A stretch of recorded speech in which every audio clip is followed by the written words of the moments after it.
If you're a podcast host, listen up, this one's for you. My name is Allie Jackson. I'm the host of Finding Mr. Height, a dating and relationship podcast that I've been doing for 4 years now, sharing my positive and practical approach to dating that's built on my own life experience. And I wanted to share another experience that I've had, my secret behind monetizing my show. It's called Red Circle, and I was just telling my colleague about how much I love their platform. With Red Circle, not only am I getting a seamless hosting experience, but I also love the support I receive in ad sales. It's not just typical ad sales either. It's targeted opportunities based on my show and my life. And the platform is super simple. You just set your preferences and Red Circle matches you with sponsors that align with your show. You can vet every opportunity and their platform gives you great analytics. More recently too, my Red Circle team has brought me opportunities outside of my podcast on social media to really augment the podcast partnerships, bring them full circle. I just can't recommend them enough. If you want to give it a try, go to redcircle.com to get your free trial. That's redcircle.com for a free trial.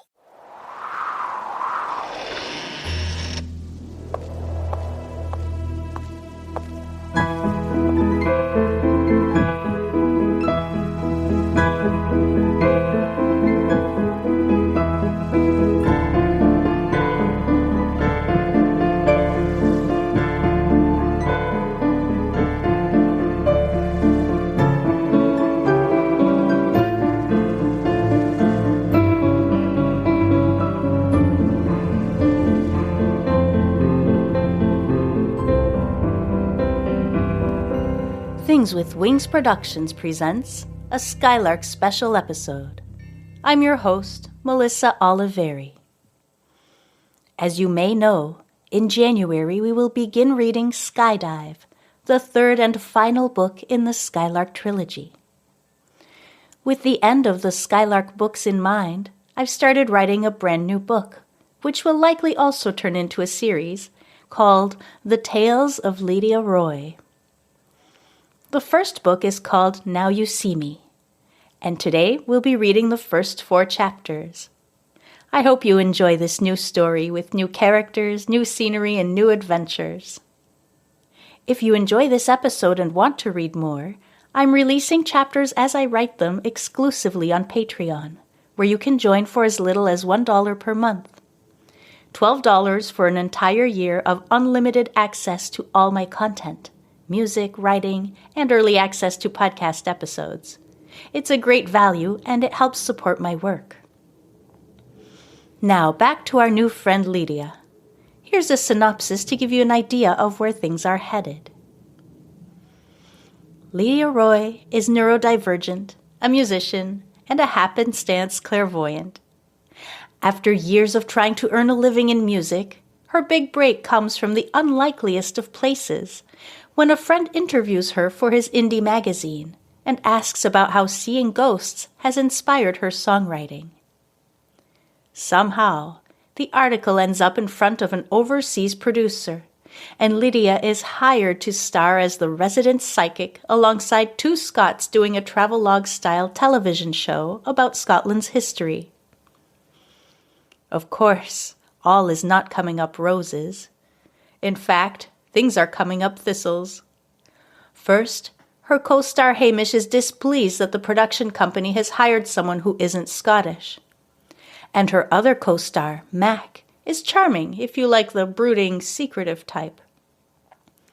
Then she has a series of strange encounters with a dark-haired man who insists he knows her, despite Ledia never having set foot in Scotland previously.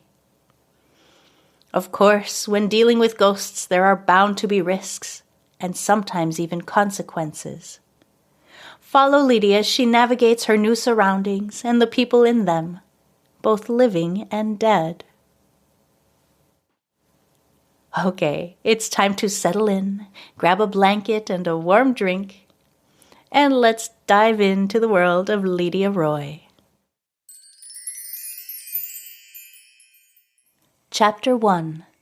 Anywhere But Here. It's a gimmick! The bald, bearded man's face is getting redder with every word, a stark contrast to the bright white of his t-shirt. She's not even an actress. She's not even Scottish, he exclaims, throwing his hands up in exasperation. She will appeal to American audiences, and we need the ratings. The producer's voice takes on an edge as his patience begins to wane. He sits rigidly behind his immense desk. His pristine wool suit is beige as his personality. The producer's tiny eyes filter through thick, round glasses that only serve to magnify his pasty complexion. This office could do with some windows. "What does Mac have to say about this?" pursues the bald man, his head dangerously teetering on fuchsia as he paces back and forth between the piles of file folders and magazines on the floor. I sit in my chair, my stomach churning at the awkward feeling of being talked about as if I'm not there. I've been in this situation countless times before, typically at school meetings with my grandparents. Academically, she's brilliant, but socially, she appears to be struggling. I let go of those memories with a shudder and gently pinch the bridge of my nose with my fingers, as if to stave off a non-existent migraine. My gaze has been bouncing between the two men as though I'm watching a tennis match. The room smells vaguely of old shoes, and the whirring of the fan in the corner is grating on my nerves. I need a break. How in the world did I get here? I know exactly how I got here. I did a friend a favor and got a little too honest during an interview for his magazine. Some producers got wind of it, my agent set up a meeting, I braved the first airplane ride of my adult life. And now I sit with my eyes squeezed shut, silently wishing to be transported anywhere but this small, stuffy office filled with ugly filing cabinets and ridiculously oversized antique furniture. As the bickering quiets down, I look to the wood grain and bronze nameplate on the desk, my eyes traveling over the engraved letters that spell out Ernest Mapplethorpe, Executive Producer. "Hamish," resumes Mr. Mapplethorpe. He takes a moment to regain his composure, then continues in a conciliatory tone. "Let's just get through the pilot and go from there. I'll talk to Mac, okay?" he offers. He places his pallid hands on the desk mat in front of him. A low grunt emanates from Hamish's throat as he gives a gruff, conceding nod. "Splendid!" exclaims Mr. Mapplethorpe. "Ms. Roy, thank you for your time. We'll be in touch with the schedule and locations in the next week or so. I trust your accommodations are satisfactory?" Mr. Mapplethorpe's tight English accent is such a contrast to Hamish's thick Scottish one, I can't help but let a smile tease the corner of my mouth. "Please, call me Ledia. And yes, everything is splendid," I reply, winking at Hamish, who quickly turns away. Whether out of annoyance or to hide a smile he doesn't want me to see, I'm not sure. But I'm determined to get him to at the very least tolerate me. It's taken me a long time to figure out the best way to handle social situations. But after many years of I came, I saw, I made it awkward, I've learned that being clever and witty is generally a good place to start. "Excellent! I look forward to working with both of you." Mr. Mapplethorpe ends the meeting with a clap of his hands and walks around his desk to herd Hamish and I out the office door. "It's not personal, lass," begins Hamish as we walk side by side. His tone is much softer, and the color in his face appears to be returning to normal, but it's hard to tell in the dimly lit hallway. "It's just that this project is near and dear to me and to Mac. We're wanting to bring Scottish culture to the world." "And you feel like I'm distracting from that. I understand." I stop to face him, hoping to convey my sincerity. "Here's how I see it. I can bring Scottish history to life in a way no one else can." I pause to let him assimilate what I'm saying. In a moment, he's going to be blown away. I relish the anticipation, the excitement building in the pit of my stomach. I can describe in great detail people who existed and events that happened decades, even centuries ago, with stunning accuracy, as if watching the scene play out on film. Hamish stares at me for a moment, his narrowed eyes the color of an impending storm, and I wonder if I've succeeded in piquing his curiosity. Finally, he asks the very question I was hoping for. "How?" I match his unwavering gaze, a smile stretching across my face. Because I can see their ghosts. Chapter 2. I Know You. Elevators are terribly awkward. Standing among strangers in an enclosed space with music that's too quiet to discourage conversation and too loud to be ignored. When I was young, my dad took me to a playdate at a friend's apartment building. We got in the elevator and partway up it stopped. The doors opened, and we were faced with a solid concrete wall. The elevator had stopped between floors. It was one of the most terrifying experiences of my life. I don't remember what happened after that, but obviously we got out. I'm very much looking forward to getting out of this elevator. It's incredibly creaky and the people next to me smell like chlorine. They must be returning from the hotel swimming pool. The elevator dings, and after 2 or 3 stomach-churning seconds, the door opens. It takes all the self-control I can muster to not push the smelly chlorine kids out of my way and bust out of there. I remind myself that I need to live up to the polite Canadian trope. Finally, I reach my room, let myself in, slide the chain on the lock, and flop onto the bed. I let my mind go blank as my eyes trace the swirling pattern of the stucco on the ceiling. Finally, I muster up the energy to dig my phone out of my pocket and dial Magali's number. Magali was the first friend I made when I moved to Montreal. She worked in the cafe on the ground floor of my apartment building, which thankfully did not have an elevator. She helped me get my first gigs when I started writing songs, and connected me with Philippe, who interviewed me for his magazine, which is how I got here. Oui, allô? Magali's voice sounds so close, and I suddenly feel so far away. Bonjour, Magali. It's Ledia. Ledia, how is Scotland? How did the meeting go? Did you eat the fried Mars bar already? I laugh at her enthusiasm, which is only elevated by her delightful Haitian French accent.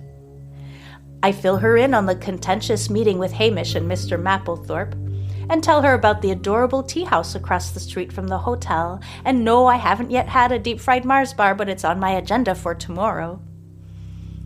We chat for a few more minutes before I reluctantly tell her I have to go, or the phone bill will force me to file for bankruptcy. I stand up and stretch, then haul my suitcase onto the bed. I might as well settle in. Mr. Mapplethorpe said I'd be staying here in Edinburgh for at least a week. I unzip my suitcase and am greeted by the issue of The Paranormal Times that sparked this adventure. Little did I know then that my conversation with Philippe about how my psychic visions inspire my songwriting would lead to me being offered a part on a television show overseas. I've been working on forging a path in the music business for years, and somehow it's my clairvoyant abilities that are putting me on TV. Go figure. A loud stomach growl echoes in my tiny room. Okay, I get it. You're feeling neglected. I laugh out loud, placing a hand on my abdomen. I check my watch. 10 p.m. Hopefully the hotel restaurant is still open. I slip the keycard and my wallet into my pocket and head out the door, this time taking the stairs rather than the elevator. I get to the lobby and make a beeline for the restaurant, my hunger going from small pang to ravenous in the few minutes it has taken me to get downstairs. Unfortunately, the dining tables are all bare and most of the lights have already been turned off.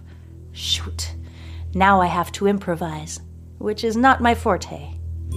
I turn toward the front desk. How may I help you? Says the young man behind the desk, looking up from his computer screen.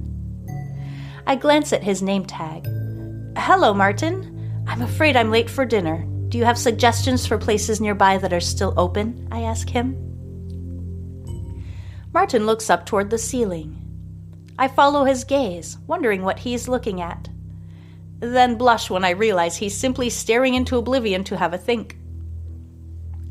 There is a late-night diner a few blocks away, But if you prefer not to venture out, we are still serving appetizers and desserts at the bar, he says, extending his arm toward a glass doorway through which I can see a low-lit room full of people. Wonderful, thank you, I say, forcing a smile. Low-lit rooms full of people are not my forte either, but desperate times, as they say. I tug the heavy door open and am greeted by a blast of hot air, loud music, and buzzing chatter. Taking a deep breath, I wind my way through the crowd and find a seat at the end of the bar. The bartender comes over a few minutes later. "What can I get you?" she shouts, leaning as far over the counter as she can. "I'll take whatever meatless appetizers you have and a chocolate dessert if you have one. To go, please," I shout back, hoping the noise of the crowd doesn't distort my message. "Shall I charge that to your room?" she asks. I nod and hand her my key card. She swipes the card, then enters my order into her computer before handing it back to me. 10 minutes later, I'm walking out of the noisy, crowded, insufferable room with sweat on my brow and a bag full of food. "I know you." The man's voice comes from behind me, and I turn, unsure of who he's speaking to.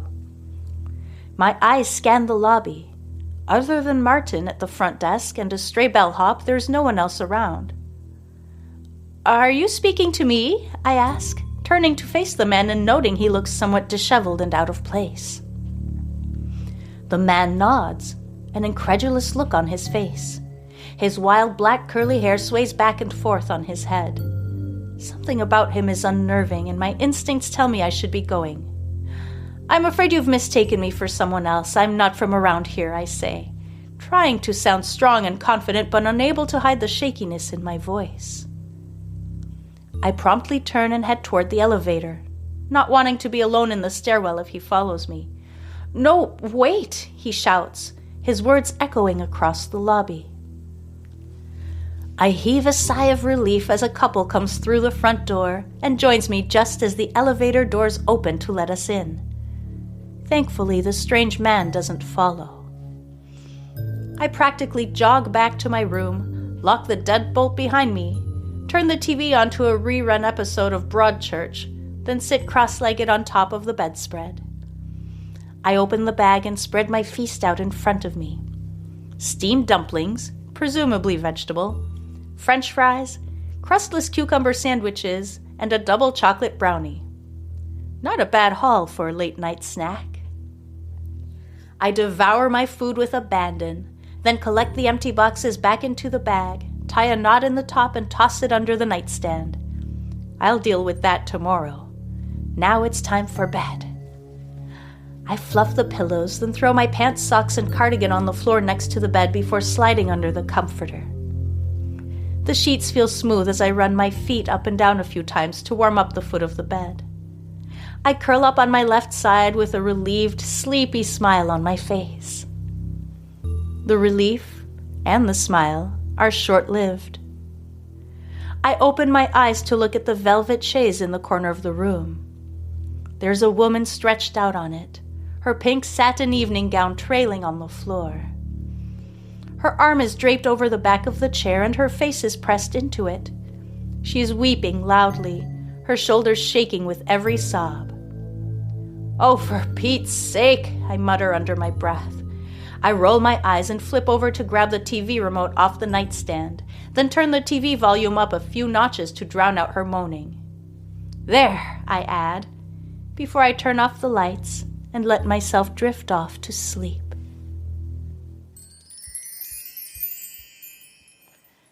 Chapter 3. The Mad Hatter. "She's all yours." My fixation on the man's bright orange facial hair creates an awkward lag in the conversation. Finally, I come to, blinking. Zoning out. That's what my ex-boyfriend Francois used to call it. "You are doing the zoning out again," he would say in broken English. "Thank you so much," I finally replied to the man with the orange beard, clearing my throat in embarrassment as I grabbed the car key from his outstretched hand. I've given myself a couple of days to get acclimated to my new surroundings. Now it's time to set off on a little adventure. May I ask where you're headed? Again, the bouncing orange beard. I can't get enough. The placket on the car rental office's service desk says his name is Aiden. I'm going to check out a top-secret filming location for a TV show. I notice Aiden's eyebrows, the same shade of orange as his beard, rise with interest. All I can say is that it's in a town called Castle Douglas, I offer, priding myself in the air of mystery I've conjured up. Well, I wish you safe travels, he replies. I keep myself in check with the orange beard this time and quickly slip out the door. It's a 2-hour drive from Edinburgh to Castle Douglas. The locals think I'm crazy driving this far for a day trip, but having spent my life driving between cities in Canada and the US, the distance feels quite manageable. I've already picked out a restaurant for lunch. Then I'll visit the castle ruins where we'll be filming. This is going to be an amazing day. I roll the windows down as I reach the outskirts of the city and let the wind blow my hair into tangles. My hand reaches for the volume knob on the car radio as I carefully navigate the winding 2-lane road. I crank the knob about halfway and grin as the music comes on. When I wake up, well, I know I'm gonna be, perfect! I sing along to the Proclaimers at the top of my lungs, cranking the volume higher with each chorus as the rolling fields become a green blur outside the car windows. About an hour and a half into my drive, just past a quaint little town called Amosfield, I encounter something that causes me to pull the car onto the gravel shoulder, kicking a cloud of dust up into the air. I let out a squeal. This is a dream come true. I run down the roadside ditch and up again until I come to the fence. "Hello, big friend," I say to the massive, shaggy Highland cow on the other side. The cow looks at me from under its fabulous bangs and continues to chew on its mouthful of grass, dramatically unimpressed. "You are amazing," I gush, stretching my hand out to run my fingers through its hair. The cow seems as disinterested as I am enthralled. "Everything all right down there?" A voice echoes from the road behind me. I turn and see a tall, broad-shouldered, quintessentially Scottish man sitting on a motorcycle. He's holding his helmet under his arm and has one leg stretched out for balance. My heart skips a beat. You just know I'm going to make it weird. "Oh yes, more than all right," I say to him, my voice sounding like that of a 10-year-old who just caught a prize frog. I walk back down and up the ditch, wiping my hands on my jeans until I come to the gravel by the roadside. "You didn't sound like you're from here," he says. What gave that away, my accent or the fact that I can hardly contain myself at the sight of a Highland cow, I quip. The man blinks, unsure of what to make of me, then smiles broadly. "Indeed, they're bonny beasts," he replies kindly. "Well, I best be on my way then, if you don't require any assistance. My parents are waiting on me for supper and I shouldn't keep Ma waiting," he says, lifting his helmet back onto his head. "Thanks for checking on me," I shout over the roaring engine of his motorcycle starting up. He gives me a nod and goes zipping down the road. In the dust behind him, I see the shape of a small girl with long brown hair, her bangs pinned back with a white bow. She disintegrates as the dust settles. I glance along the roadside for signs of a marker or memorial that might explain the vision, but see nothing among the green of the weeds and grass. I shrug it off and hop back into the car. #clairvoyant life. I arrive in Castle Douglas around 1 p.m. and make my way to the Mad Hatter Tea Room. I chose it for the name alone. Alice in Wonderland is my favorite book. I order a selection of tea sandwiches, a scone, some tea, and, at last, a deep-fried Mars bar. While waiting on my order, I take some time to drink in the art on the walls. Reproductions of John Tenniel's original illustrations of Alice, the Cheshire Cat, the Dodo, the Caterpillar, and, of course, the Mad Hatter himself with his table full of guests, in the form of a mural on the back wall of the restaurant. "Quite something, ain't it?" comments the waitress as she places a series of rose-trimmed porcelain plates in front of me. "I'll be right back with your tea," she adds. I am charmed by the assortment of little sandwiches and the rituals surrounding the tea. There's satisfaction to pouring a cup knowing there will be another, and perhaps another still, waiting for me in the teapot should I decide I want more. The scone is a currant-filled delight served with clotted cream, and the Mars bar is everything I ever dreamed of. I can't wait to tell Magali all about it when I get back to the hotel tonight. Finally, I continue my journey toward Thrieve Castle.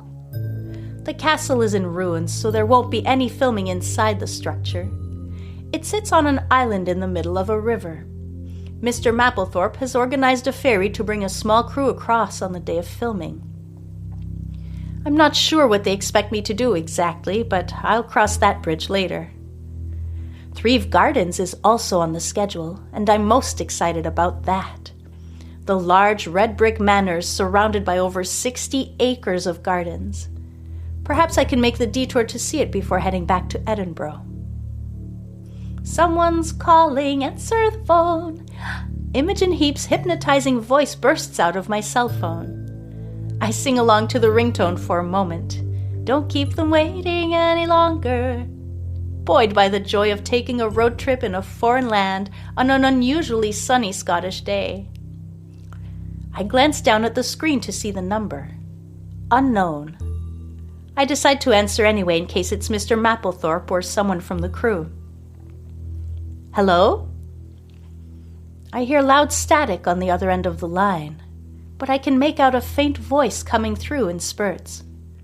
Hello, I'm having a hard time hearing you, I say, knitting my brow as I focus on trying to decipher the sounds coming through. Mama? The word comes out loud and clear, causing me to tear the phone away from my ear. Something about the mournful cry breaks my heart. I pull the phone back to my ear. Hello? Do you need help? I'm Lydia. What's your name? I ask. My heart is suddenly beating twice as fast as it was a moment ago. Mama, the water's so cold. The voice is distant again, and the cadence disjointed. A strange sensation starts mounting in my stomach. Something is off. I lost my shoe. I'm sorry, Mama. I lost my shoe. The call cuts off abruptly. Hello? Hello? I look at my screen and see the call has been disconnected. I slip my phone back into the back pocket of my jeans and rub my hands over my arms to tame the goosebumps that have risen. There was something not of this world about the voice on the other end of the line. A thick cloud covers the sun, turning my surroundings dull gray and moody. I look around and realize how desolate the area is. There's not a soul around. Shuddering, I head back to the car. It's already a challenge to drive on the opposite side of the road than I'm used to. I prefer not to do it in the dark or in the rain. I roll the windows up, crank the music, and turn back toward Edinburgh, leaving the ruins of Thrieve Castle and the somber atmosphere behind me.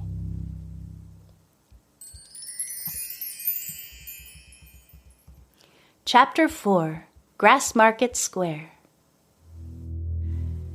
It's been a couple of days since my day trip to Castle Douglas. Yesterday I took a guided tour of Edinburgh Castle. The tourists just lapped it up. I was distracted by all the ghosts our tour guide wasn't talking about, like Helen the maid who died in childbirth in the back hallway behind the kitchen, and Georgie the cook's son who collected a litter of kittens from the back garden and brought them into the dining hall. Exasperated, I wandered from the group and ended up in a back office where a man sternly informed me the area was off limits to guests. Relieved, I let him escort me off the property. Today I've been haphazardly wandering the streets, admiring the Gothic architecture of the city.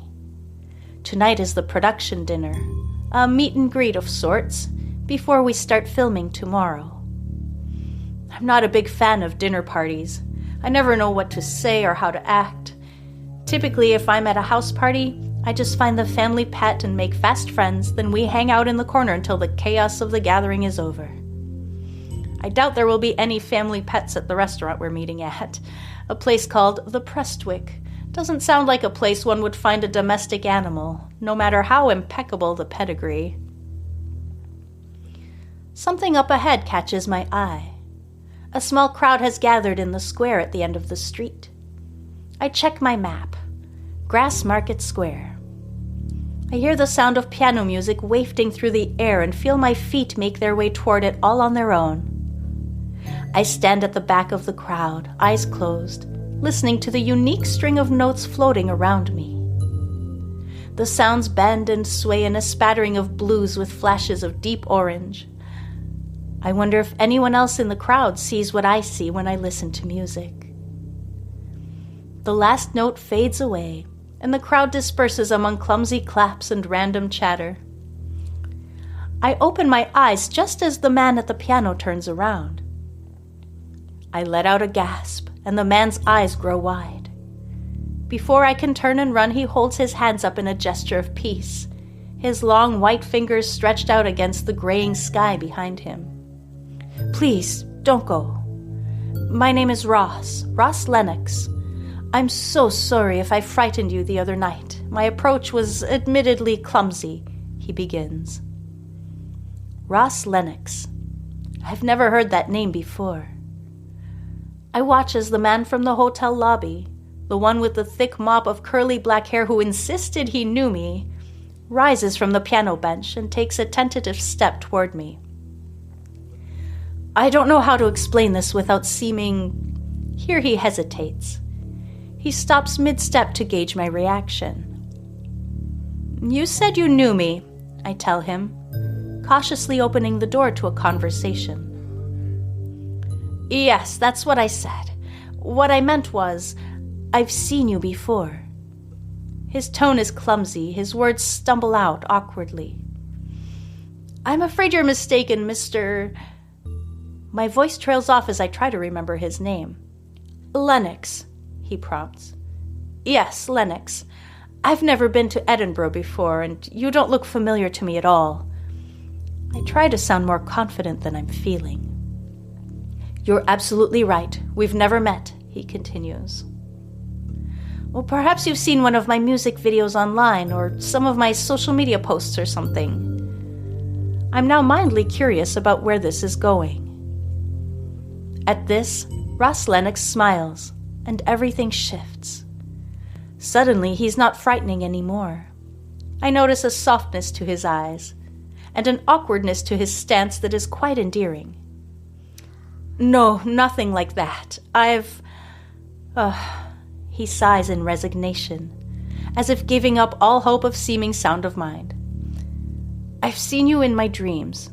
Well, not really dreams, more like visions, he says, looking sheepishly at the ground like he's expecting me to simply bolt and never look back. I shift on my feet, uncomfortable. How am I supposed to respond to this? From anyone else, I would think it's a cheesy pickup line, but I'm not getting that vibe from Ross.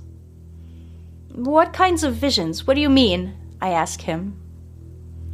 Ross looks up at me, a look of relief on his face, with a tinge of disbelief that I'm still standing there willing to talk to him.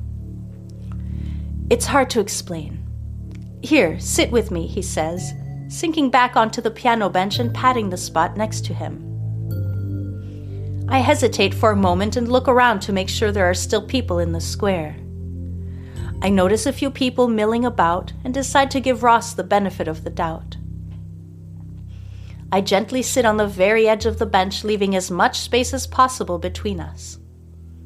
Ross holds his mildly trembling hands over the keys and begins to play a melody. I start to shake. This is impossible. About 4 bars in, I bolt from the bench, causing him to stop playing and leaving a string of notes hanging in the air. How? How are you playing that? I stammer, shoving my hands in my pockets to contain their trembling. I saw you, heard you, in a vision, he replies. His face looks completely serious, not a hint of a joke, not a hint of crazy. I swallow, hard. The piece of music he just played still hangs in the air. A piece of music that I had been composing just before I left for Edinburgh. A piece of music I hadn't even started to record yet. A piece of music that exists only in my head and in the stale air of my Montreal apartment. A piece of music no one but me has ever heard, not even Magali. It had come to me 2 nights before my flight, and I quickly etched it out on my keyboard, making notes in the notebook currently locked in the safe in my hotel room. There is no earthly way this man has ever heard this piece of music. I've only ever heard the first part, he says tentatively. The vision faded before I could hear the rest. It has haunted me ever since.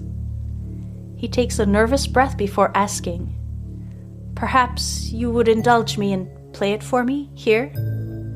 He steps away from the piano bench, clearing space for me to sit and play. I stand for a moment, still stunned at the surreal situation. I'm used to being the one who sees impossible things. Being the impossible thing is definitely out of my comfort zone. I zombie walk to the bench and take a seat. My fingers hit the keys of their own volition and I play the song. I play it like I've never played it before. Play it on a loud, wonky piano in a Scottish town square. Play it for a strange man I've never met. I close my eyes and let the melody wrap itself around us like a blanket. Just as the melody culminates, I stop. I haven't finished it yet. This is as far as I got before I left, I say to him, keeping my eyes closed. I feel him standing close behind me. I feel our energies mixing. I feel his arms stretch out on either side of me. I open my eyes to see his slender porcelain fingers stretch across the keys as he plays a series of chords that perfectly tie the final bow onto my secret composition. He lets his hands hover over the keyboard for a split second before retreating. It takes me a moment to turn around and face him. "That was the perfect ending," I say to him, mesmerized. He smiles again and nods. Behind us, a large clock in the middle of the square sounds a series of gongs. I frown and glance at my watch. "Oh my gosh, the dinner! I have to go." I fumble clumsily as I gather my things from the ground next to the piano. "This was... well, it was," I stammer, smiling at him. "I would love to," he begins. Sensing he's going to ask me out, I quickly cut him off. "It was lovely to meet you, Ross. You're a fantastic musician," I say, grabbing his hand and giving it a firm shake. "I apologize for rushing off, but I'm late for dinner," I add, throwing my bag over my shoulder and scurrying away. The truth is, I don't know what to make of this, of him. Rain starts to sprinkle out of the mass of brooding clouds above. I pull a magazine from my bag and hold it over my head as I jog across the square, the click of my block heels echoing behind me. At the edge of the square, I glance back and see Ross Lennox still standing next to the piano. He raises his hand to wave goodbye. I give him a small nod, which I'm not certain he can even see from this distance, and disappear behind the corner of a building. I don't have time to think about what just happened. I need to get ready for dinner. Thank you so much for listening. Tune in next week for a fantastically spooky tale in collaboration with the Haunted UK podcast, which we've dubbed The Haunted Skylark. The story is called The Cellar and was inspired by a real-life paranormal experience shared with me by the Haunted UK, and which you can hear on their podcast. The Skylark Bell's take on things comes with a twist, as we tell the story from the ghost's point of view. The Skylark Bell and the Tales of Ledia Roy are brought to you by Phaeton Starling Publishing and feature original music by Canal. I would love for you to join me on Patreon for additional content, And be sure to follow my social media accounts where I share regular updates and previews. All necessary links are in the show notes. Before I go, I'd like to give a shout out to a few other podcasts. First and foremost is the BooPod network of paranormal and true crime podcasts, with whom I recently did a collaboration. You can find links to all those podcasts in the show notes and also on my social media. Next up are a few other podcasts I very much enjoy. The Grim Cities is a fun and well-researched true crime and paranormal podcast that focuses primarily on stories in the state of Minnesota. But I promise you, these guys do such a great job, you'll enjoy their work no matter where you live. Also, a friendly reminder that if you like stories from Minnesota, or if you enjoy hearing real-life tales of bootleggers and mobsters, Volsteadland is a phenomenal, deeply researched podcast delivered with wit and perhaps the occasional drink. Next up is Radio 11 from Scotland. Unlike most of the podcasts I listen to, this one is not paranormal or spooky, but it's hilarious and amazing nonetheless. I love listening to the banter and those amazing accents. This podcast has made me laugh out loud on more than one occasion. Another amazing and different podcast is Something Rather Than Nothing, where host Ken Vellante interviews artists of all disciplines about what art means to them and its role in the world. I was lucky enough to sit down and chat with Ken for his podcast last year, and it was a deep and fascinating conversation. You can find it on my website, melissaoliveri.com, if you'd like to give it a listen. And if you like to philosophize about art and creativity, then Ken's podcast is for you. One last shout out to a completely different entity. I'd like to share that the Skylark Bell has a posting in Witches magazine out of the UK. Witches magazine is an absolutely beautiful and enticing publication, and the Skylark Bell is proud to be featured in the Witches notice board, and thrilled to see that we're in great company with a collection of other mystical and magical creative people and businesses. Please take the time to check out the autumn issue that has just come out. It's the perfect thing to curl up with this spooky season. Links to everything mentioned in this episode are available in the show notes. I'd like to add that anything podcast or business related that I've mentioned is purely out of my love and respect for them and a desire to share so others can find and enjoy their creations. Once again, thank you for listening. I'm Melissa Oliveri, writer, producer, and host of the Skylark Bell podcast.